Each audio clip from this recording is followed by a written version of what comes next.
ईश्वर स्मरण। ओम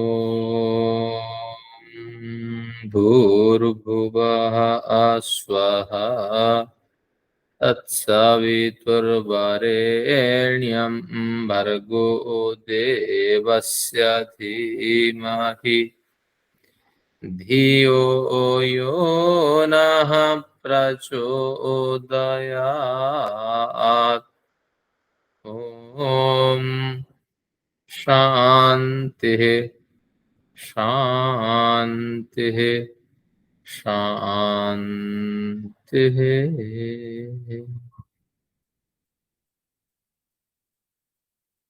उस अखिल विश्व के नायक, हम सबके निमित्त कारण प्रेरक परमपिता को नमन है। आप सभी लोगों को मेरा अभिवादन है।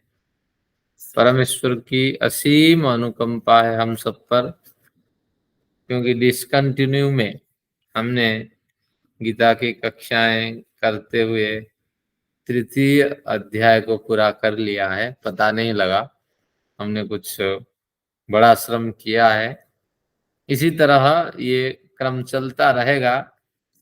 जैसे हमें पता नहीं लगता है शरीर में कैसे कैसे परिवर्तन होता है और धीरे धीरे हम बूढ़ा बन जाते हैं, बुढ़ापे की ओर चल देते हैं।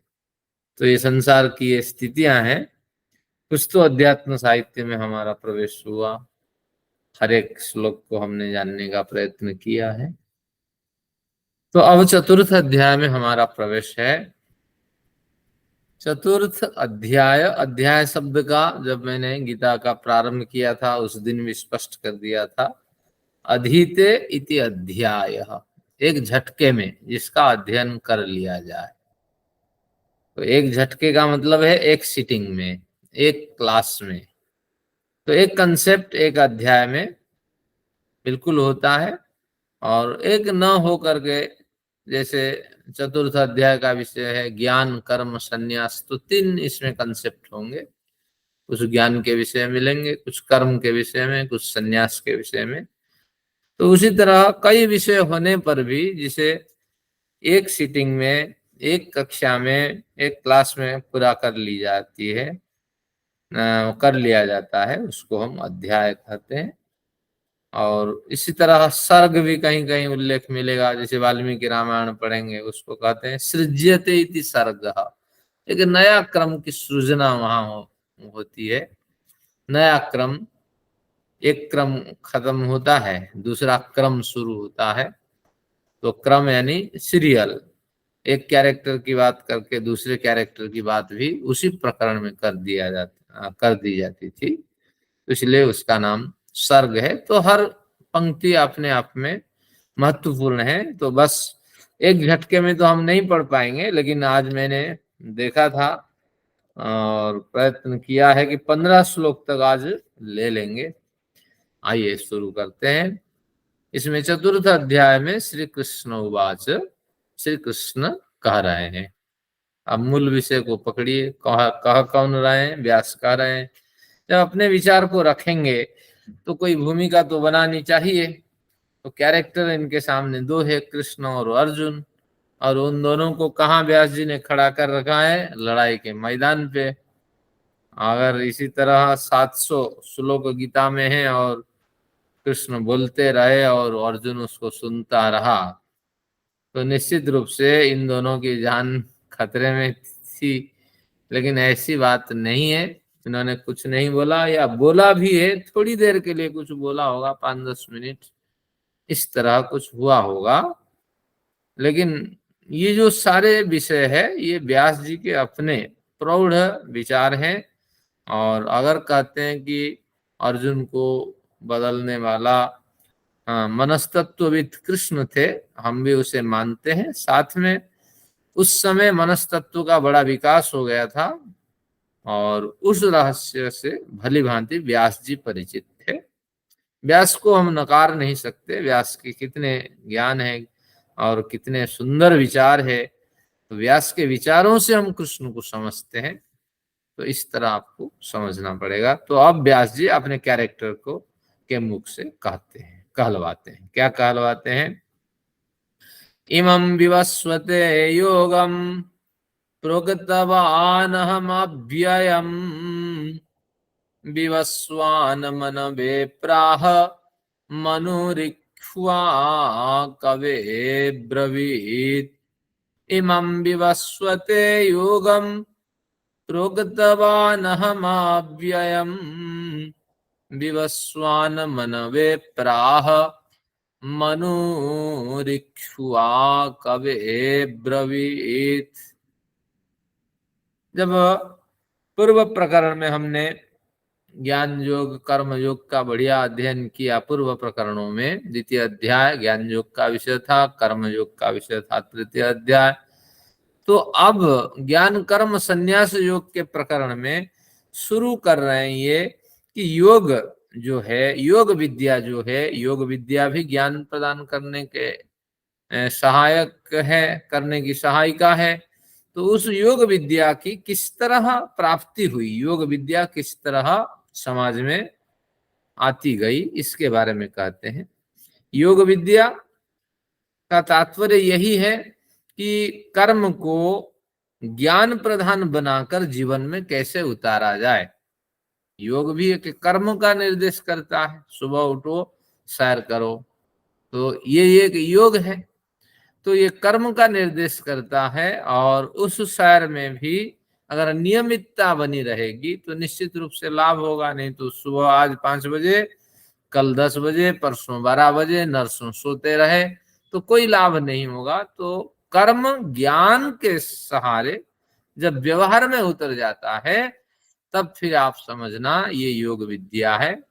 तो योग विद्या फलित योग विद्या है। अगर कक्षा हम कल 2 बजे करें, कल 8 बजे करें, नरसों न करें, तो निश्चित रूप से विघ्न होता है और रुचि हटती है।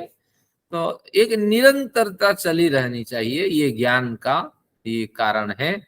तो इसलिए इसमें देखते हैं, कहते हैं इमं विवस्वते योगम, इमं योगम विवस्वते, आखिर में अब्रवीत लिखा है। कवे ब्रवीत, जो अवग्रह एस जैसा लगा है, उससे अ शब्द हम निकालते हैं संस्कृत वाले। तो अब क्या बना, एक बार देखिए, इमं योगम विवस्वते अब्रवीत। तो इस योग को सबसे पहले मैंने विवस्वान को कहा था। अब विवस्वान कौन है? एक व्यक्ति होना चाहिए। तो तात्पर्य यह है कि कृष्ण कह रहे हैं, पहले कृष्ण की भूमिका से समझ लेते हैं श्लोक को, फिर आगे विषय क्लियर हो जाएगा। बड़ा सरल है आज का विषय। इमम योगम, इस योग विद्या को, जो ज्ञान और कर्मनिष्ठ ज्ञान के उपयोग परक जो योग विद्या है, और योग विद्या कुछ नहीं, योग कहते ही जिसमें ज्ञाननिष्ठ कर्म की साधना बताई गई है, वो योग है। इसको नोट करके आप रखिए, क्योंकि ज्ञान और कर्म की चर्चा हो गई दूसरे और तृतीय में। तो कहते हैं ज्ञान निष्ठ कर्म रूपी जो योग विद्या है, उस योग विद्या को, क्योंकि हर अध्याय के साथ इसका लिंक है, ऐसा नहीं कि एक अलग प्रकरण शुरू कर दिया। तो इसलिए कर्म, ज्ञाननिष्ठ कर्म से प्रेरित जो योग विद्या है, उसको प्रोक्तवान अहम अव्ययम, अहम अव्ययम, अव्ययम विनाश रहित मैंने, हाँ विनाश रहित, हम नहीं, विनाश रहित इस योग विद्या को अव्ययम योगम प्रोक्तवान, हाँ अव्ययम योगम प्रोक्तवान। तो इस विनाश रहित योग विद्या को मैंने सबसे पहले विवस्वते को कहा। विवस्वत जो शब्द है वो विवस्वान से बनता है। तो विवस्वान को सबसे पहले मैंने बताया। तो किसने कहा? कृष्ण ने कहा। पहले कृष्ण के विषय में समझते हैं, फिर और क्या कहते हैं। विवस्वान मन वेप्राह, उस विवस्वान ने मनु को कहा। आपको भ्रांति नहीं होनी चाहिए, जो संस्कृत नहीं जानते हैं, विवस्वते तो कहा, यहाँ विवस्वान कैसे लेंगे, शब्द के रूप चलते हैं। तो विवस्वते देने के अर्थ में चतुर्थी हो जाती है। तो कृष्ण ने दिया, तो इसलिए विवस्वान का विवस्वते रूप हुआ। जैसे रामाय अददम, राम के लिए मैंने दिया, मूल रूप तो राम है, लेकिन राम के लिए दिया इस अभिप्राय से रामाय बन जाता है। इस तरह विवस्वान जो शब्द है वो विवस्वते बन गया, विवस्वत उसका मूल रूप है।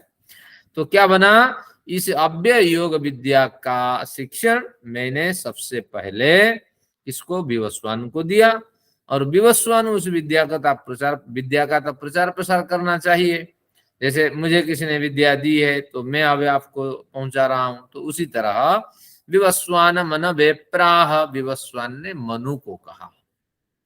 अब मनोरिक्वा कवे ब्रवीत, मनु ने इक्ष्वाकु को कहा। इक्ष्वाकु एक राजा थे, तो बड़े प्रसिद्ध राजा हुए हैं। जब आप भारतवर्ष की इतिहास, हम लोग तो आजकल नहीं पढ़ते हैं, अंग्रेजों के इतिहास जो लिख गए हैं उसी को, जो सत्ता में होते हैं वही लोग ही उसी को पढ़ाते हैं, और हमारे इतिहास पे ध्यान नहीं दिया गया। तो निश्चित रूप से हमारे साथ तो छल हुआ है, क्योंकि प्रतिष्ठित लोग वही होते हैं, और जो संस्कृत वाले जो छोटे मोटे इतिहास को प्रस्तुत करते हैं और उसको मान्यता नहीं मिल पाई है। तो निश्चित रूप से भारतवर्ष के दो प्रमुख राजा रहे, एक इक्ष्वाकु, वहीं से हमारी राज परंपरा शुरू हुई। तो इसलिए मनुष्य की जो समृद्धि की परंपरा थी तो वहीं से शुरू हुई। आगे तो देव दानव की स्थिति थी, देवताओं में प्रमुख जो होते थे वो राजा होते थे, असुरों के जो प्रमुख होते थे राजा होते थे। ये देव असुर संज्ञा मिट करके जब मनुष्य की संज्ञा से हम जीवन जीने लगे, सामान्य मैथुनी सृष्टि होने लगी, तो पहले तो अमैथुनी सृष्टि थी, तो अमैथुन सृष्टि के एक बड़ा पीरियड चला, और जब मैथुनी सृष्टि माँ बाप से जब संतान उत्पन्न होने लगे तो वहां फिर बड़े वर्ष बीतने के बाद सबसे पहले इक्ष्वाकु नामक बड़े राजा हुए हैं, और वहीं से फिर ये राज परंपरा चली। और फिर एक प्रांत में तो इक्ष्वाकु हुए, अलग प्रांत में पृथु करके राजा हुए हैं। तो इसलिए पृथु राजा का भी बड़ा योगदान है। ये सब जितनी नदियां हैं, इन सभी नदियों को खुदवा करके जो हिमालय के बर्फीले पानी आते थे उनको व्यवस्थित करके वो समुद्र में पहुंचा दिया, इधर अरब सागर में पहुंचाया, इस वेव बंगाल में पहुंचाया। तो इनकी बड़ी चर्चा आती है, उसको सगर राजा के नाम से भी जानते हैं। उस परंपरा में सगर करके एक राजा हुए। तो इस तरह ये हमारे शास्त्रों में हमारा इतिहास अलग है, लेकिन उस सबको गुप्त रखा गया, ढक दिया गया अंग्रेजों ने। बड़ा ना इंसाफी की, हमारे बच्चों को पता ही नहीं है ये लोग थे या नहीं, बस वही जानते हैं मीडियावल पीरियड और एंशिएंट इंडियन हिस्ट्री और मॉडर्न इंडियन हिस्ट्री, यही जानते हैं बच्चे, और जो उन्होंने लिख दिया वही। चलिए अब कुछ इतिहास जो संकेत करता है उस ओर ध्यान देते हैं। तो इमम विवस्वते योगम, इस अव्यय योग को विवस्वान को मैंने उपदेश दिया, कृष्ण ने उपदेश दिया। फिर विवस्वान ने मनु को उपदेश दिया, और मनु ने इक्ष्वाकु को उपदेश दिया। तो इस तरह ये तीन बातें कही गई, विवस्वान से मनु, मनु से इक्ष्वाकु। अब थोड़ा इसको व्यास की भाषा से अन्वय कर लेते हैं, व्यास क्या कहना चाहते हैं। व्यास को जितनी जानकारी थी यहीं रख दी, कृष्ण ने रखा, इसको व्यास ने सुना थोड़ी है, और ऐसा कोई नहीं रिकॉर्डिंग करके व्यास ने रखा है कृष्ण ने क्या क्या कहा, ऐसा कुछ नहीं है। लोग बड़े भ्रांति में फंसे हुए होते हैं। तो व्यास की जो समझ थी, जो जानकारी थी, वो यहाँ प्रेजेंट है। व्यास के समय का इतिहास, ये योग विद्या है, यानी ज्ञान निष्ठ कर्म उपासना, ज्ञान निष्ठ कर्म साधन की जो परिभाषा है वही योग है, वो योग विद्या। सबसे पहले विवस्वान नामक बड़े ऋषि महर्षि कोई हुए होंगे, तो उनको ये ज्ञान प्राप्त था। ये व्यास की परंपरा है, व्यास की समझ के हिसाब से हमें ये ज्ञान मिला। अब विवस्वान के बाद मनु को ये परंपरा प्राप्त हुई, और मनु में भी बड़े 14 मनु होते हैं हमारे यहाँ, हमारी परंपरा में। तो अब 7वें मनु जो है वो इस समय सक्रिय है। तो वो कुछ हमारा इतिहास है, कुछ नाम सुना देता हूँ, 14 मनु क्या होते हैं, और लिखने की जरूरत नहीं है, नहीं तो वीडियो जब बन के आ जाएगी उसको क्लिक करके नोट कर लेना। पहला मनु जब सृष्टि बनी थी तो उस समय स्वयंभुव मनु से सृष्टि बनती है। स्वारोचिस मनु ये दूसरा मनु है। उत्तम मनु ये तीसरा है। चौथा है तामस। पांचवा है रैवत। छठा है चाक्षुष। सातवां है वैवस्वत। जब आपका संकल्प करते हैं पंडित, वैवस्वत मन्वंतरे अष्टाविंशति तमे कलियुगे, इस तरह संस्कृत में दो पंक्तियां बोलते हैं, तो तात्पर्य है वैवस्वत मनु के पीरियड में, यानी मनु एक टाइम फ्रेम है, वो वैवस्वत मनु के टाइम फ्रेम में जब अष्टाविंशति तमे कलियुगे, कलियुग 28 बार व्यतीत हो चुके हैं, तो उस अवधि में मैं संकल्प करता हूं कि यह कर्म परमेश्वर के प्रीत्यर्थ में कर रहा हूं। तो हमारी एक व्यवस्थित परंपरा है, उसको छिपाई गई है, उस छिपा दिया गया है। बड़ा दुख होता है कि हमारे बच्चे भी हमारी परंपरा से अपरिचित रह गए हैं। कुछ लोग जो ऐसे जुड़े हुए होते हैं गुरुकुल आदि से, तो उन्हीं को ये पता है। चलिए, इसका कब विकास होगा पता नहीं। तो अब आपको वैवस्वत 7वें मनु है, तो निश्चित रूप से कृष्ण कब हुए? 5,500 वर्ष पहले, 5,150-60 साल पहले। तो ये वैवस्वत मनु की बात की जा रही है। आगे 14 मनु सुना देता हूं, आगे जो जो टाइम फ्रेम आएगा उसकी भी गिनती हमारे पास है। इसके वैवस्वत मनु खत्म होते ही सावर्णी मनु का एक पीरियड आएगा, दक्ष सावर्णी का आएगा, ब्रह्म सावर्णी का आएगा, धर्म सावर्णी का आएगा, रुद्र सावर्णी आएगा, देव सावर्णी आएगा, और इंद्र सावर्णी में ये सृष्टि नष्ट हो जाने वाली है। तो इस तरह हमारे ज्योतिष के ये कुछ विचार हैं। तो अब वैवस्वत, यहाँ जो विवस्वान मनवे प्राह, विवस्वान ने मनु को कहा, तो यहाँ वैवस्वत मनु को उपदेश दिया गया। ये गीता प्रेस आदि जितनी पुस्तक है सबको फेंक दीजिए। मैंने इसको पढ़ा, ये जो पुस्तक जिसकी मैं पाठ करता हूँ, स्वामी समर्पणानंद सरस्वती, इन्होंने भी यहाँ चक्कर खा गया, तो इनको भी भ्रांति हुई, उठपुटांग सी कुछ बातें लिख दी, क्योंकि इनकी समझ जितनी थी, अब बच्चों की समझ और थोड़ी बढ़ गई है, ये बात आपको समझनी पड़ेगी। तो यही कह रहे हैं कि विवस्वान मनु को दिया, मनु एक टाइम फ्रेम है, उसको कैसे दिया? तात्पर्य यह है कि विवस्वान मनु जिस राजा के रहते ये टाइम फ्रेम का प्रचलन हुआ, तो उसी राजा को विवस्वान मनु के रूप में हम मानते हैं। तो उसी राजा के पीरियड से, जैसे कलियुग कब चला, तो कलियुग कृष्ण के निधन के बाद चला। तो कितना है कलियुग का समय ना? 5,124-26 कुछ है, कैलेंडर देखने से पता लगेगा। तो बस उतनी अवधि है कृष्ण को मृत्यु होने में, और कृष्ण का जन्म भी उससे हम निकाल देते हैं। कितने साल पहले कृष्ण पैदा हुए थे? 126 साल उसमें जोड़ देंगे, तो मृत्यु से प्लस कर देंगे 126 साल कृष्ण के, इतने में बर्थडे आ जाएगा। तो इस तरह हम लोगों के पास हमारी विद्या है, हम उसमें आनंद लेते हैं। आप थोड़ा थोड़ा इसमें भी आनंद लेते रहिए। तो विवस्वान मनु को पहले ये ज्ञान मिला, किससे मिला? ईश्वर की प्रेरणा से विवस्वान मनु ने इस ज्ञान को प्राप्त किया। स्वयं ही रहन सहन आपने व्यवस्थितता के कारण ईश्वर के सानिध्य प्राप्त करके ये ज्ञान उन्होंने प्राप्त किया। कर्म निष्ठ, ज्ञान निष्ठ कर्म होना चाहिए जीवन में। यह ज्ञान फिर विवस्वान मनु को मिला। विवस्वान मनु से विवस्वान को मिला, फिर विवस्वान मनु को मिला, और इस प्रकार एक सामान्य विवस्वान, एक सामान्य विवस्वान मनु रहे, और मनु से इक्ष्वाकु राजा को मिला, जिस इक्ष्वाकु राजा के कारण हम लोग व्यवस्थित होकर के राज्य शासन पे आए, और राज प्रमुख शासन का प्रचलन हुआ। तो इस तरह ये व्यास ने ये कुछ तर्क दिए। 3 व्यक्तियों के की बात की है, विवस्वान, विवस्वान मनु और इक्ष्वाकु।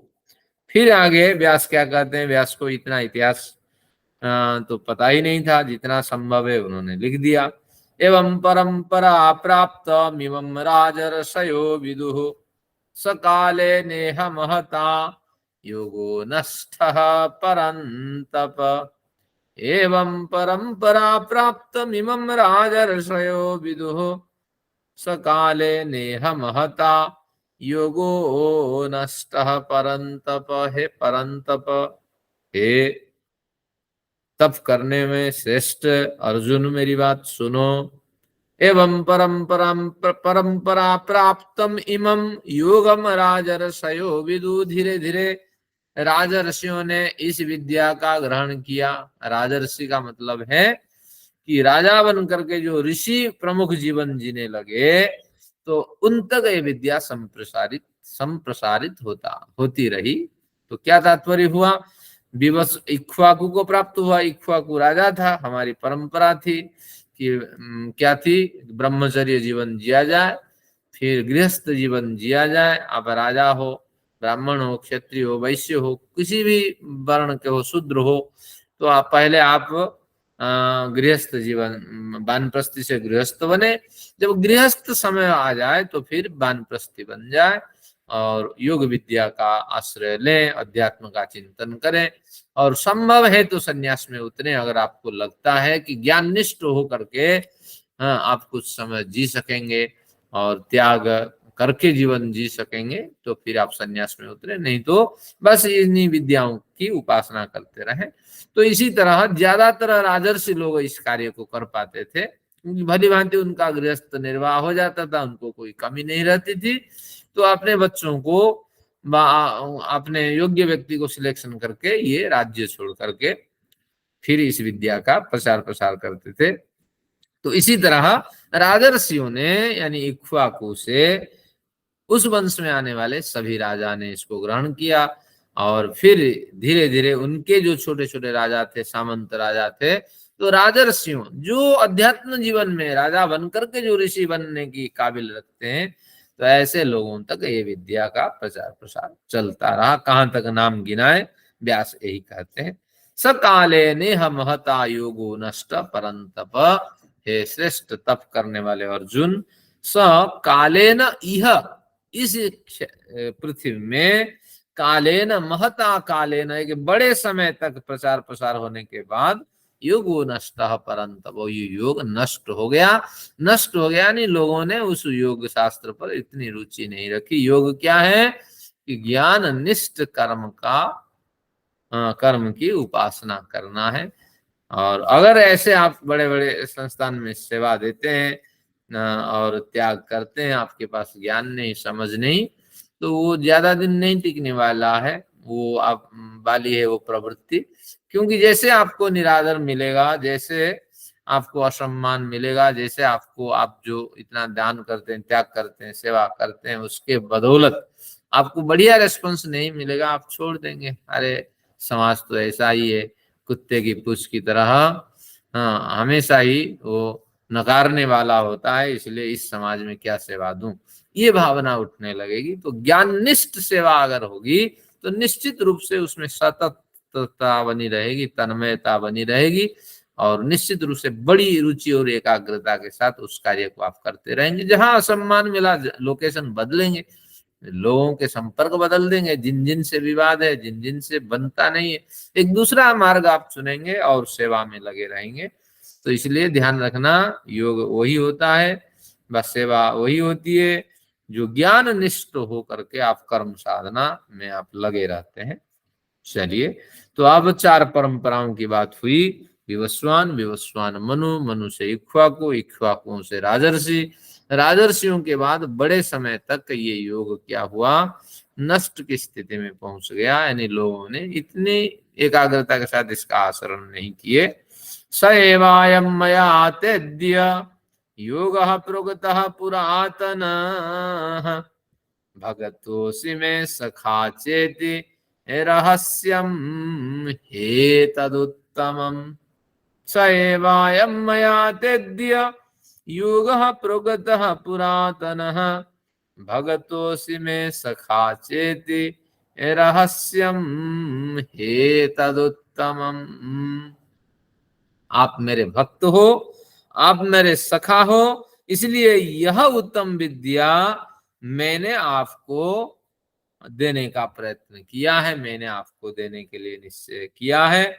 स एवायं मया तेद्यः, वह सह योग, वह योग एव अयम, यह जो योग है, मया ते अद्य, मेरे द्वारा आज ही आपके लिए यह योग उसका कथन कर दिया गया है। उस योग विद्या मैंने आज से आपके लिए दे दी है। वह योग विद्या आपके लिए आज से प्राप्त हो गई है। मेरे द्वारा वह योग विद्या आप तक पहुंचा दी गई है। और भक्त क्यों पहुंचा दी गई है? भक्तोसि में सखा चेति रहस्यम हे तदुत्तमम। आप भक्त हो, मेरे सखा हो, तो इसलिए ये जो योग विद्या रूपी है तद उत्तमम रहस्यम, ये उत्तम रहस्य है।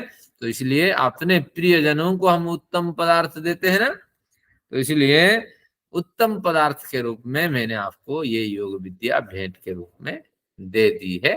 तो इस तरह कृष्ण कहते हैं। जरा सोचिए कि ये तो नष्ट हो गया था, फिर विद्या कृष्ण को कैसे मिल गई? तो कहेंगे फिर यहाँ जो इस्कन वाले और जो अन्य संप्रदाय वाले जो रहस्य नहीं जानते हैं, वो कहेंगे कृष्ण तो भगवान थे, तो विद्या भगवान से आती है, फिर भगवान में समाहित होती है। तो बात ऐसी नहीं है, जरूर उसको समीक्षा, इसमें समीक्षा की कमी है। तात्पर्य ये हुआ, क्या कहना चाहते हैं कि कहना यही चाहते हैं व्यास, धीरे धीरे ये विद्या लुप्त सी हो गई है। और कृष्ण भी स्वयं कह रहे हैं कि मेरे समय भी ये विद्या लुप्त है, मैंने केवल पढ़ी है, मैंने केवल यह विद्या पढ़ी है, लेकिन आचरण में मैंने नहीं उतारी। ध्यान रखिए इस बात से, इतनी व्यंजना निकलती है, जो शास्त्रों को नहीं पढ़ेगा वो समझेगा नहीं। कृष्ण स्वयं ही कहते हैं विद्या नष्ट हो गई है, और मैंने केवल थ्योरिटिकल इसको अप्लाई किया है, लेकिन प्रैक्टिकल में रूप में अप्लाई नहीं किया है। और आपके सामने में ये रख रहा हूं जो मैंने पढ़ा था, तो निश्चित रूप से आप उसको ग्रहण करें। तो तात्पर्य ये हुआ, अब कृष्ण को भी छोड़ दीजिए। व्यास स्वयं कहते हैं कि इस समय योग विद्या का इतना प्रचार प्रसार नहीं है, तो धीरे धीरे हाँ अर्जुन को इस विद्या का उपदेश, जो कृष्ण को की जानकारी में थी, उस विद्या का उपदेश धीरे धीरे कृष्ण ने अर्जुन को दिया होगा। इस तरह व्यास संभावना व्यक्त करते हैं। तो व्यास के समय में भी इस योग का प्रचार प्रसार न्यून था, लेकिन व्यास को इसका ज्ञान था, तभी तो ये कह रहे हैं। एक आता है छांदोग्य उपनिषद के 3य अध्याय। कृष्ण कोई ईश्वर ईश्वर नहीं, मैं पहले कह चुका हूं, ये एक हम जैसे व्यक्ति हैं, लेकिन महापुरुष हैं। यानी इनमें कुछ दिव्य गुण थे, पुण्यात्मा के स्तर में आते हैं। हम तो सब बद्धात्मा हैं, सामान्य राग द्वेष से फंसे हुए होते हैं। हमसे वो उत्कृष्ट स्तर के व्यक्ति थे, तो इसीलिए उनको हम महापुरुष के श्रेणी में गिनते हैं। स्वयं कृष्ण ही कहते हैं छांदोग्य उपनिषद में, वासुदेव देवकी पुत्रात्, हाँ वासुदेव देवकी पुत्र सामवेदम अधीतवान घोर अंगिरस करके कोई ऋषि रहे। कृष्ण कहाँ पढ़ने गए? सांदीपनी गए। सांदीपनी कहाँ है? सांदीपनी करके एक ऋषि रहे, उनका आश्रम रहा सांदीपनी आश्रम। तो वो मध्य प्रदेश में आजकल उसका संकेत मिलता है। तो वहां यूपी से एमपी पढ़ने गए। वो बड़ा फेमस गुरुकुल था, गुरुकुल तो नहीं, उसको विश्वविद्यालय हम कहेंगे उस समय में। तो वहां पढ़ने गए और कुछ साल रह करके उन्होंने अध्ययन किया। कब किया? जब यहाँ मथुरा आ गए, और सब कुछ तो जो जानना था, जितना बेसिक नॉलेज था, नंद तो पढ़ा दिया था। लोग कहते हैं अरे ये गाय चराते थे, गाय बेसिक अध्ययन भी कर लिए थे सब कुछ। और कुछ काल जा करके उन्होंने अध्ययन किया। और जैसे पढ़ेंगे भागवत में उनका उल्लेख आता है कि कम से कम 4 माह में सारी विद्याएं पढ़ दी। कभी संभव है 4 माह में? तो इसलिए कुछ साल 5 साल रह करके उन्होंने अध्ययन किया।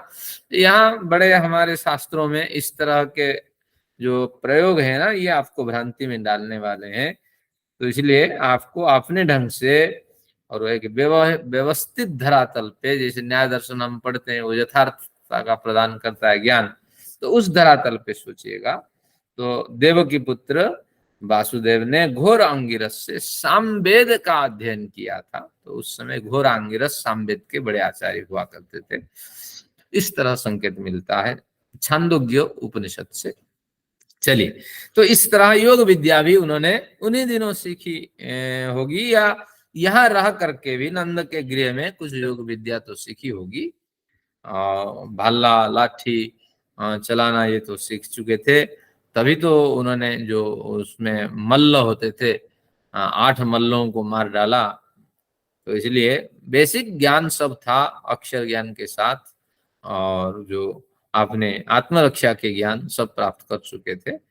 तो इस तरह कृष्ण को जो नॉलेज था, संभवतः इसी तरह कृष्ण ने अर्जुन को कहा होगा। ये व्यास एक संभावना, पॉसिबिलिटी क्या या प्रेजेंटेशन दे रहे हैं। अब अर्जुन ने प्रश्न उठाया, यानी व्यास के मन में प्रश्न उठा कि भैया आप कहते हैं कि उपदेश परंपरा में योग विद्या इस तरह आके पहुंची, लेकिन हमें तो समझ में आता नहीं है, लेकिन हम कैसे मानेंगे? क्या प्रमाण आपके पास है? आपने जो कहा वो सही है? क्योंकि आप तो अभी मेरे से 10-15 साल बड़े हो। कितना बड़ा हो सकता है? कृष्ण 126 साल का था। और अर्जुन उस समय 36 साल लड़ाई करने के बाद 20 साल बड़ा होगा, 15-20 साल बड़े की बात है अगर अनुमान लगाएं तो। अब ये तो निकालने की बात है, रिसर्च की बात है। तो अपरम भवतो जन्म परम जन्म विवस्वतः, एक बार श्लोक पढ़ते हैं फिर अर्थ करते हैं। अपरम भवतो जन्म परम जन्म विवस्वतः कथमेतद् विजानीयां त्वामादौ प्रोक्तवानिति। अपरम भवतो जन्म परम जन्म विवस्वतः कथमेतद् विजानीयां त्वामादौ प्रकृतवानिति। त्वमादौ प्रकृतवानिति, त्वम आदौ प्रकृतवानिति, आपने पहले, आपने यानी कृष्ण ने पहले, कृष्ण के अभिप्राय से अर्थ करते हैं। कृष्ण ने कहा था मैंने ही सबसे पहले विवस्वान को एक उपदेश दिया था। तो कहते हैं कि आपने, तुमने सबसे पहले विवस्वान को कैसे उपदेश दे दिया, मुझे बताओ। अपरम भवतो जन्म, आपका जन्म तो अभी मेरे से 20 साल पहले है, लगभग 20 साल पहले है। परम जन्म विवस्वतः, विवस्वान कब पैदा हुआ था कौन जाने, उसका तो बहुत पहले जन्म है। कथम एतद् विजानीयाम, मैंने किस प्रमाण के आधार पे ये जानूं, इसको मानूं कि क्योंकि आपने विवस्वान को उपदेश दिया है। ये कृष्ण पर का अर्थ हो गया। अब व्यास के मन में प्रश्न उठा कि मैंने तो ये बात कह दी, 4 परंपराओं की बात है। विवस्वान, विवस्वान से विवस्वान मनु, विवस्वान मनु से इक्ष्वाकु, इक्ष्वाकुओं से राजर्षि, और 4 परंपरा के बाद 5वीं परंपरा में कृष्ण अर्जुन को ये ज्ञान प्राप्त हुआ। तो अब कैसे ये लोगों के मन में प्रश्न उठेगा कि कैसे ये संभव है और कृष्ण कैसे ऐसे कह सकता है। तो अब अर्जुन और कृष्ण के बीच में ये ज्ञान कैसे आ सकता है? तो व्यास, इसलिए व्यास कहते हैं कि निश्चित रूप से इस तरह अगर बच्चे प्रश्न उठाएंगे, आने वाली पीढ़ी प्रश्न उठाएंगी तो क्या होगा?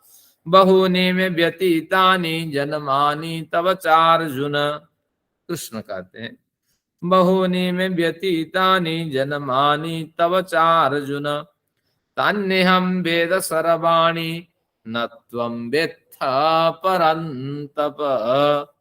तान्यहं वेद सर्वाणि न त्वं वेत्थ परन्तप।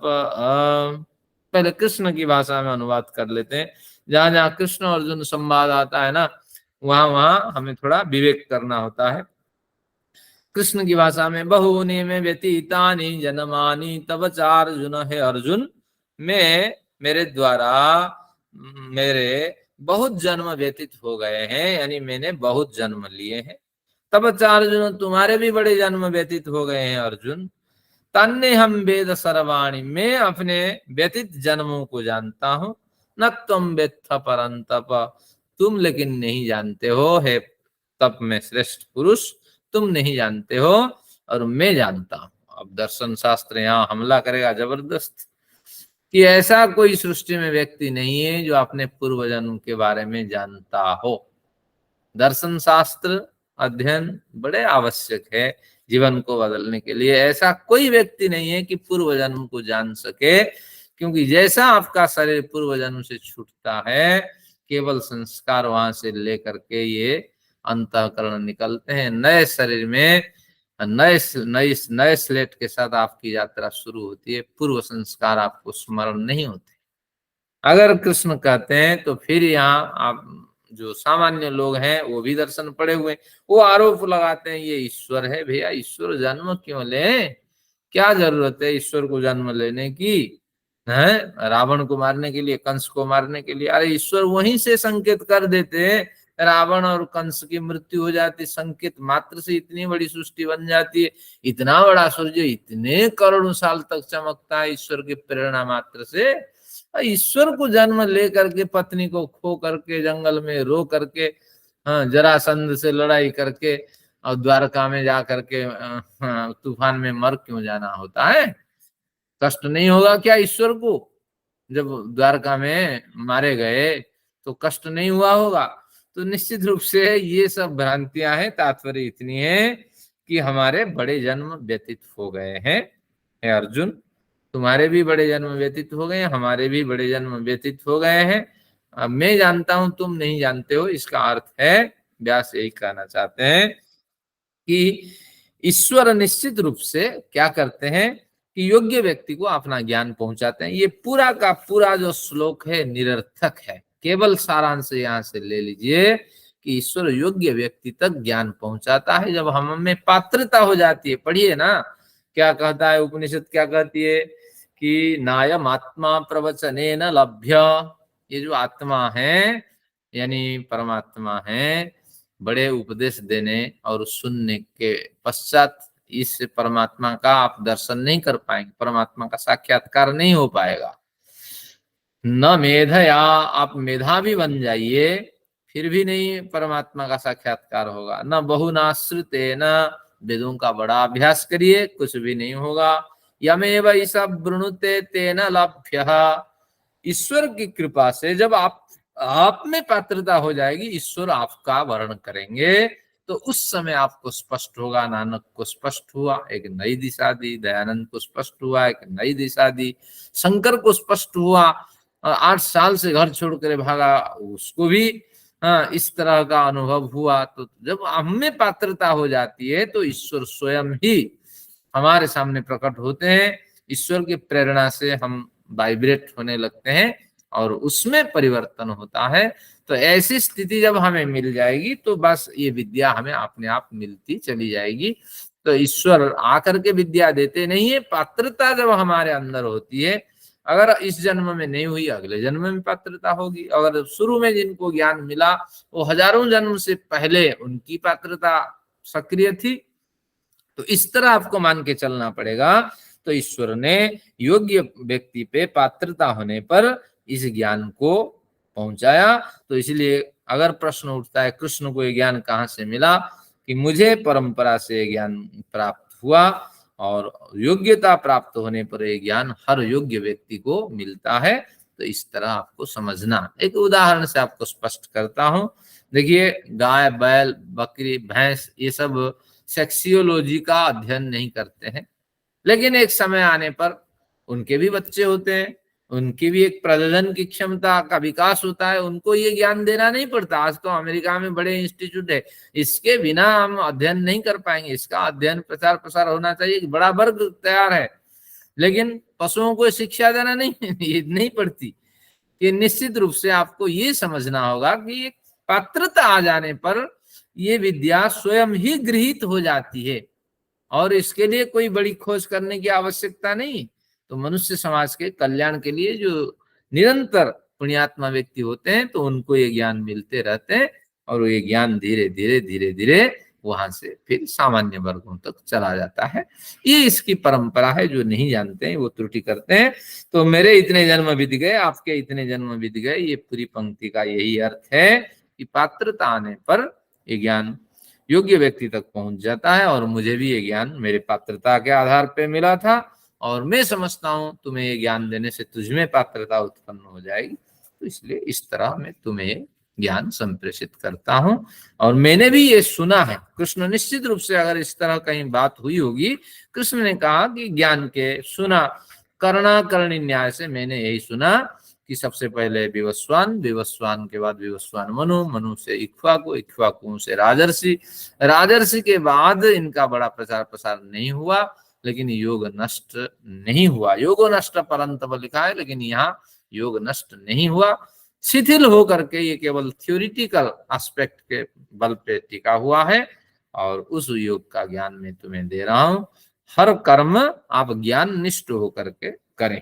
इस तरह अब यहाँ जो है कृष्ण को ईश्वर सिद्ध करने के लिए बड़े श्लोक मिलेंगे। हर श्लोक का अर्थ निरपेक्ष होकर के आप अर्थ करेंगे कि ईश्वर इस तरह है। अब कृष्ण को भूल जाइए, व्यास और हमारे बीच में संवाद हो रहा है। व्यास कहना क्या चाहते हैं? अजोपि सन् अव्यय आत्मा, ईश्वर कैसा होता है, इस पॉइंट पे हम उतरते हैं। अब कृष्ण तो कह रहे हैं मैं अज हूं, मैं अविनाशी हूं, मैं सारा कुछ करने वाला हूं, इस तरह बड़े कुछ कहेंगे, लेकिन हम कृष्ण कैरेक्टर को हटा करके ईश्वर को समझते। अजोपि सन् अव्यय आत्मा भूतानाम ईश्वरोऽपि सन् प्रकृतिं स्वामधिष्ठाय संभवाम्यात्ममायया। अजोपि सन् अव्यय आत्मा भूतानाम ईश्वरोऽपि सन् प्रकृतिं स्वामधिष्ठाय संभवाम्यात्ममायया। अजोपि, अजह है, जन्म नहीं लेने वाला ईश्वर है। अव्ययात्मा, ये कितना लंबा चौड़ा है, इसका व्यय कितना है, इसका डायमेंशन कितना है, ये पता नहीं लगता, इसलिए अव्ययात्मा। भूतानाम ईश्वरोऽपि सन्, संपूर्ण भूत यानी 5 भूतों से बने प्राणियों के वो ईश्वर है, स्वामी है। प्रकृतिम स्वामधिष्ठाय, अपनी प्रकृति का अधिष्ठान करके, संभवामि आत्म माया में हर बार उत्पन्न होता हूं, यानी अपनी प्रकृति का, अपनी शक्ति का अधिष्ठान करके ईश्वर बार बार क्या करते हैं, संभवामि आत्म माया, आत्म प्रेरणा से सृष्टि का विकास करते हैं। ईश्वर प्रकट नहीं होते हैं, ईश्वर संभव होने की आवश्यकता ही नहीं है। अरे एक एनर्जी है और वो टुकड़ों में बंट करके क्यों दादा मामा चाचा बन जाए, क्या जरूरत है? सब में वो विद्यमान है, जहां उनको स्मरण हुआ है संकल्प मात्र से उस व्यक्ति में वो विकास कर देंगे। तो इसलिए एक व्यक्ति के रूप में क्यों प्रकट हो जाए, क्या भ्रांति है, लोगों की समझ ही नहीं है। तो बिल्कुल ये बिल्कुल स्पष्ट है कि यही कह रहे हैं, ईश्वर पर का अर्थ है ईश्वर अज है, जन्म नहीं लेते हैं। स्वयं देखिए अजह कर रहे हैं, मैं अज हूं, लेकिन कह रहा हूं मैं पैदा होता हूं, अज होने पर भी मैं पैदा होता हूं। भैया आगे पीछे, ये जिस डाले में बैठे हो उस डाली को कुलाड़ी में तुम काट रहे हो, तो ये सब गलत है। इस तरह इस पे लोगों ने ध्यान ही नहीं दिया। आज होने पर भी, जन्म न लेने पर भी मैं जन्म लेता हूं, क्योंकि लोक कल्याण करना है। तो फिर आज क्यों कहते हो? तो इस तरह न समझने से त्रुटियां हुई है। अजोपि सन् अव्यय आत्मा, जन्म न लेने वाला है, आपने जिसके डायमेंशन का पता नहीं होता है, जो संपूर्ण प्राणियों के ईश्वर है, वो अपनी प्रकृति, अपनी समस्त शक्तियों के साथ विद्यमान हो करके संभवामि आत्म माया, माया यहाँ प्रेरणा पर अर्थ लेंगे, आत्म प्रेरणा से वो प्रकट नहीं होते हैं, अपितु सृष्टि को, जीवात्मा को पालन करते हैं और सृष्टि का विकास करते रहते हैं। इस प्रकार अर्थ आपको समझना पड़ेगा। गीता समझना बड़ा कठिन है और इतनी भ्रांतियां हमारे ग्रंथों में, अब क्या करेंगे। देखिए आगे क्या कहते हैं, यदा यदा हि धर्मस्य ग्लानिर्भवति भारत अभ्युत्थानमधर्मस्य तदात्मानं सृजाम्यहम्। जो महाभारत का एपिसोड बना, इसी के कारण सभी लोगों ने 4 श्लोक तो अभ्यास किए। धन्यवाद उसको, देवानंद सागर को, उन्होंने 4 श्लोक सभी को सिखा दिया। तो ये क्या कहते हैं, जब जब धर्म की हानि होती है, ग्लानि यानी धर्म की हानि होती है, ग्लई मलाने, तो जब मलान हो जाता है धर्म, तो अभ्युत्थानम अधर्मस्य, अधर्म का विकास होता है, तदात्मानम सृजाम्य हम, मैं उस समय अपने आपको प्रकट करता हूँ। कृष्ण कह रहे हैं अर्जुन को, बदल दीजिए अर्थ व्यास की भाषा शब्दावली में। जब जब धर्म की हानि होती है, हे भरत कुल में उत्पन्न अर्जुन, अधर्म का विकास होता है, उस समय कृष्ण जैसे महापुरुष उत्पन्न होते हैं, मुझ और आप जैसे व्यक्ति तो उत्पन्न होते हैं। बिल्कुल यही कहा होगा कृष्ण कि निश्चित रूप से मुझ जैसे व्यक्ति, आप जैसे व्यक्ति तो प्रकट होते हैं। हम दोनों का उद्देश्य क्या है कि धर्म की स्थापना करना और अधर्म का विनाश करना। हम प्रकट नहीं होते हैं, हम जैसे महापुरुष बड़े प्रकट हुए हैं। कुछ महापुरुषों के नाम मैं बता देता हूं। मनु, अत्रि, विष्णु, हारित, याज्ञवल्क्य, उशना, अंगिरा, यम, आपस्तंभ, कात्यायन, बृहस्पति, संवरत, पराशर, व्यास, शंख, लिखित, दक्ष, गौतम, सतातप, वशिष्ठ। ये सब धीरे धीरे ये इस तरह समाज में परिवर्तन करने वाले लोग हुए हैं।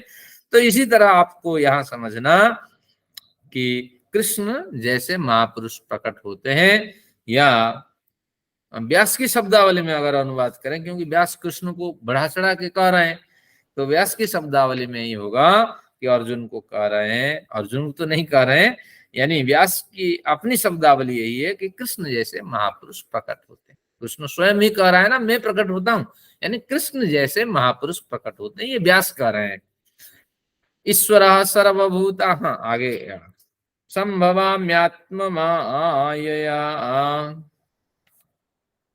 ईश्वर सर्वभूता, और कहा गया, यदा यदा हि धर्मस्य, ये हो गया ईश्वर सर्वभूतानां, नहीं वो मेरी टीका है, इस टीका में लिखिए ईश्वर सर्वभूतानां, मुझे भ्रांति हुई। आगे, परित्राणाय साधूनां विनाशाय च दुष्कृतां धर्म संस्थापनार्थाय संभवामि युगे युगे। इसको दो बार नहीं बोलता हूं, सबको पता है।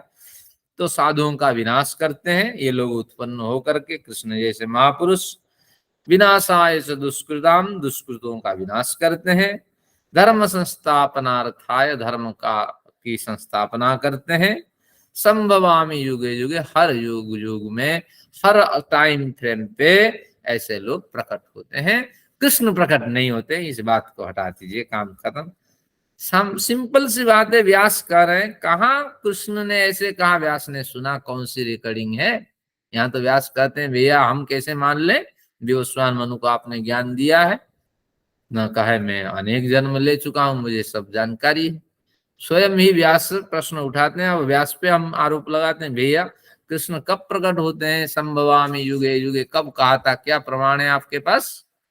तो व्यास फिर अपने को ईश्वर तो सिद्ध नहीं कर पाएंगे ना। तो व्यास यही कहते हैं, कृष्ण जैसे महापुरुष प्रकट होते हैं। अर्थ यथार्थ धरातल पे होना चाहिए, लेकिन इस हमारे साथ सबने छल किया है, और कुछ ही लोग, हम संस्कृत नहीं पढ़ते, हम भी इसी तरह इन्हीं को रट लगाते हैं, आप तक ये ज्ञान पहुंचा ही नहीं पाते। चलिए, तो इन लोग महापुरुषों का कार्य यही है, साधुओं का परित्राण करना, साधुओं का उद्धार करना और दुष्कृतों का विनाश करना। साधु के नाम से आज जो जाने जाते हैं वो साधु नहीं है, पैसे और आश्रम मंदिर बनाने वाले वो साधु वास्तविक साधु नहीं है। जो समाज कल्याण के लिए निरंतर प्रयत्नशील होते हैं वो साधु है। हाँ, कौन सा बाबा अभी मध्य प्रदेश में है, जोगेश्वर, बागेश्वर बाबा। भैया बागेश्वर शब्द तो गलत है, बागेश्वर नहीं होता है, बागेश्वर होगा। बाग जमा ईश्वर तो क्या बनेगा, बाग जमा ईश्वर, तो ये बागेश्वर बनेगा ना। ग में बड़ी की मात्रा लगेगी तो बागेश्वर बनेगा। भैया तुम्हें संस्कृत का ज्ञान है नहीं, बागेश्वर बनते हो। और कैसे कपड़ा पहनता है, चमकदार कपड़ा है, कैसे तिलक लगाता है, जो इस तरह वेश पोशाक है, वो तो राग द्वेष से युक्त है। उसको पैसे चाहिए, सम्मान चाहिए, प्रतिष्ठा चाहिए, शिष्य चाहिए। तो जो फिर इस तरह तीन ऐसणाओं से, वित्तेषणा, पुत्रेषणा और क्या है, सुत्तेषणा, तो इससे जो युक्त है, तीन ऐसणाओं से राग द्वेष से युक्त है, तो फिर वो क्या साधु है, वो क्या सन्यासी है, वो तो केवल एक परंपरा का वाहक है, केवल लोगों को भड़का रहा है। तो उससे कुछ ज्ञान नहीं मिलने वाला है, वहां मत जाया करे। ध्यान दीजिए, साधु तो अलग होता है। परित्राणाय साधूनाम, जिनके आश्रय में पहुंचने के बाद उनके आदर्शों से आप प्रेरित होंगे, वो साधु है। और उसके वेश पोशाक से ही पता लग जाता है, उसके आचरण से। परित्राणाय साधूनाम विनाशाय च दुष्कृताम, तो इस तरह इनके ये दो कार्य बताए, नहीं 3 कार्य बताए। साधुओं का उद्धार, दुष्कृतों का विनाश, धर्म की संस्थापना, ये उनके काम होते हैं। फिर कहते हैं 9 नंबर, आज 15 तक जाना है। जन्म कर्म च मे दिव्यमेवं यो वेति तत्त्वतः त्यक्त्वा देहं पुनर्जन्म न इति मामेति सोऽर्जुन। जन्म कर्म च मे दिव्यमेवं यो वेत्ति तत्त्वतः त्यक्त्वा देहं पुनर्जन्म न इति मामेति सोऽर्जुन। कुछ होता है, क्या कहेंगे इसको, एडवर्टाइजमेंट। इसको हम लोग क्या कहते हैं, फलश्रुति, एडवर्टाइजमेंट है। पतंजलि टूथपेस्ट यूज करो, बड़ा एडवर्टाइजमेंट है। लेकिन किसी की बुराई नहीं करनी है, लेकिन आपने तारीफ करना है। ये नहीं कहना है कि शिवा का यूज मत करो, पतंजलि को बुराई नहीं करनी है, अपनी तारीफ करनी है। तो कुछ इतनी बातें बताने के बाद एक उन्होंने फलश्रुति सुनाई, एडवर्टाइजमेंट आपने दी। जन्म कर्म च मे दिव्यमेवं यो वेति तत्त्वतः, इस तरह मेरा जो जन्म है और कर्म है, ईश्वर, हाँ, ईश्वर का जो जन्म है, जो कर्म है, अब कृष्ण को भूल जाइए, ईश्वर का जो जन्म कर्म है वो दिव्य है, क्योंकि उत्तम कर्म ईश्वर से संपादित होते हैं। और ईश्वर का जन्म, यहाँ तो ईश्वर का जन्म नहीं होता है, ईश्वर से जो प्रेरणा प्राप्त होती है उससे जो परिवर्तन होता है। और ईश्वर की प्रेरणा से जो महापुरुषों का यहाँ प्रकट होना होता है, महापुरुषों का प्रकट होना, और ईश्वर से प्रेरित होकर उनसे जो अच्छे कर्म होते हैं वो दिव्य होते हैं। जो तत्वतः व्यक्ति, जो तत्वतः उसे जानता है, त्यक्त्वा देहं पुनर्जन्म नैति मामेति सोऽर्जुन। हे अर्जुन, सह न एति मामेति, वह शरीर त्याग लेने के बाद, इस समय का जो शरीर है उसको त्याग लेने के बाद दोबारा फिर इस शरीर में नहीं आता है। यानी मामेति, मेरे पास चला जाता है, मुझ में मिल जाता है, मुझ में विलीन हो जाता है। जीवात्मा तो कभी विलीन नहीं होगा ईश्वर में, क्योंकि अल्पज्ञ है, वो सर्वज्ञ है। तो मुझ में आश्रित हो जाता है, यह अर्थ आपको समझना पड़ेगा। तो इसलिए इसने कहा कि ईश्वर के रहस्यों से जो परिचित हो जाता है वो फिर ईश्वर में आश्रित हो जाता है। फिर योग्य स्थान मिलने पर ईश्वर हमारे कर्मों को भांप कर फिर योग्य माँ बाप तक हमें पहुंचा देता है। तो हमारा जो बार बार मर करके जन्म होने का चक्र है, हर बार जन्म होने में एक तो माँ को कष्ट देते हैं, साथ में जन्म समय की बड़े पीड़ा भी, बड़े नरक जैसे यंत्रणा से भी हम गुजरते हैं। अब मृत्यु जब होती है तो उस समय भी भयंकर दर्दनाक स्थिति से गुजरते हैं। शरीर जब तक रहता है तभी तक पीड़ा होती रहती है, कुछ ना कुछ तो पीड़ा होती है, मानसिक शारीरिक। तो इसीलिए इस दुख मय संसार में वो दोबारा नहीं आता है। इस तरह एक इन्होंने एडवर्टाइज कर दी। तो इसलिए इस शास्त्र को पढ़ो, जो गीता शास्त्र पढ़ेगा वो दोबारा नहीं इस शरीर में आएगा, तो वो कहाँ जाएगा, ईश्वर में आश्रित हो जाएगा। इस तरह फलश्रुति है, केवल इस शास्त्र को पढ़ने के लिए है। यानी इसका फलश्रुति को हटा दें तो ऐसे शास्त्रों का अध्ययन करके आप आनंद प्राप्त कर सकते हैं इस जन्म में। और अगर इस जन्म में आनंद पूर्वक जीवन जिया तो अगला जन्म आपका सुधर जाएगा। यही उनका कथन होता है। शास्त्रों को समझना बड़ा कठिन होता है। और हमारे पास 4 मिनट है, देखते हैं 1-2 श्लोक और जाएगा, 15 तक पहुंच नहीं पाएंगे।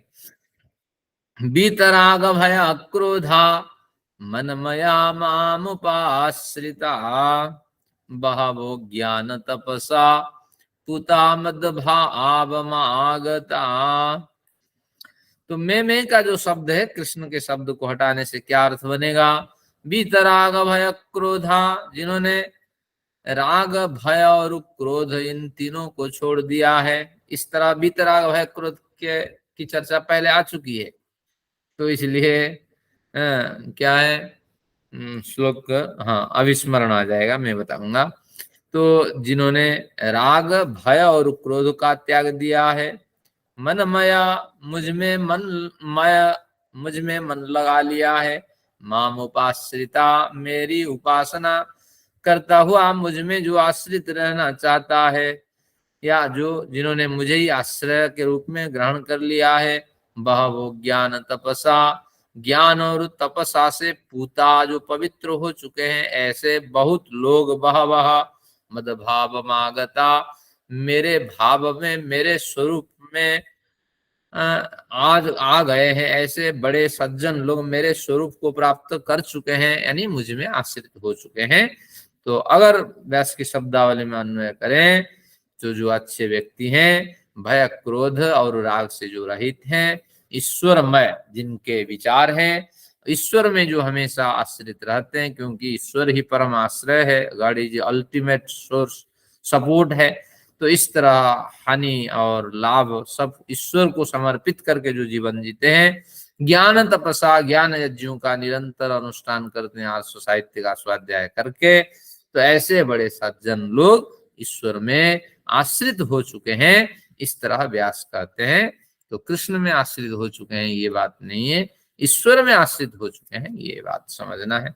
ये यथा माम प्रपद्यन्ते तांस तथैव भजाम्यहम्, इसको नोट करिए, ये इंपॉर्टेंट श्लोक है।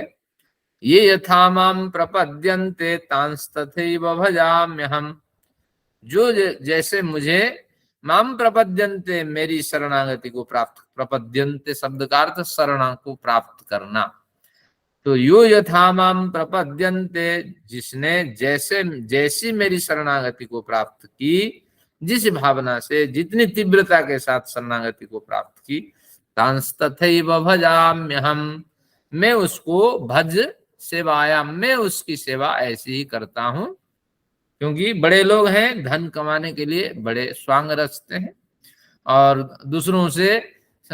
दूसरों को प्रभावित करके धन इकट्ठा करते हैं। तो इसलिए उनकी निष्ठा उतनी नहीं है, उनकी निष्ठा केवल कमाई पर है। जैसे साधु क्या करता है, एक धोती बांध देता है, बढ़िया चमकीली धोती, और ऊपर एक रामनामी ओढ़ लेता है, और 12 तिलक करता है, यहाँ यहाँ यहाँ यहाँ यहाँ पीठी में, और सामने 3 बढ़िया तिलक करके, हाथ पाथ में चंदन लगा करके, कुछ चंदन पकड़ के जाता है। साधु संत महात्मा देख के प्रणाम करते हैं। उसका लक्ष्य केवल ही कोई प्रभावित हो जाए और हाँ मुझे कुछ राशि दे दे। तो इस तरह, तो जितनी निष्ठा से जो लोग मेरी शरण में आते हैं, उतनी निष्ठा समझ करके मैं उनकी सेवा करता हूँ।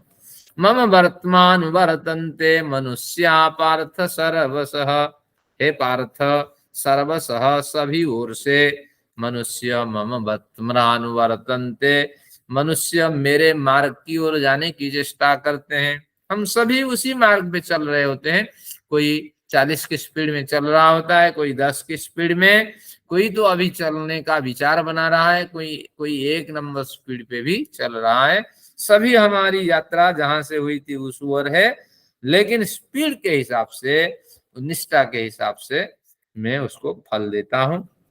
आगे देखते हैं, इसमें कुछ बड़ी बात नहीं कही। कांक्षन्तः, ये पंक्ति लेकिन इंपॉर्टेंट इसलिए है कि पूरी निष्ठा के साथ आपको ईश्वर का सानिध्य प्राप्त करने की ओर बढ़ना चाहिए, और निष्ठा में कम होगी। ये यथा माम प्रपद्यन्ते तांस तथैव भजाम्यहम्, निष्ठा में कमी होगी तो निश्चित रूप से विफलता मिलेगी।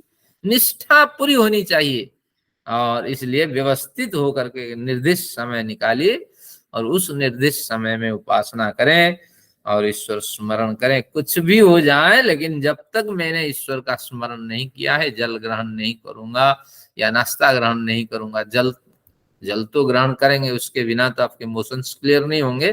तो जल ग्रहण से अभिप्राय, नाश्ता ग्रहण नहीं करूंगा, भोजन ग्रहण नहीं करूंगा।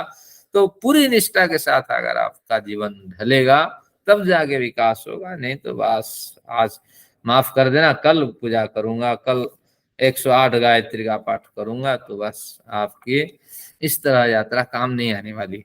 आगे, कांक्षन्तः कर्मणाम सिद्धि, अरे और इजाजत नहीं देता है, तो फिर यहीं रुकते हैं। कितना 11 श्लोक तक हमारी यात्रा हुई है, लेकिन हमने इसको बढ़िया ढंग से समझने का प्रयत्न किया। एक बार फिर उस श्लोक को याद रख करते हैं।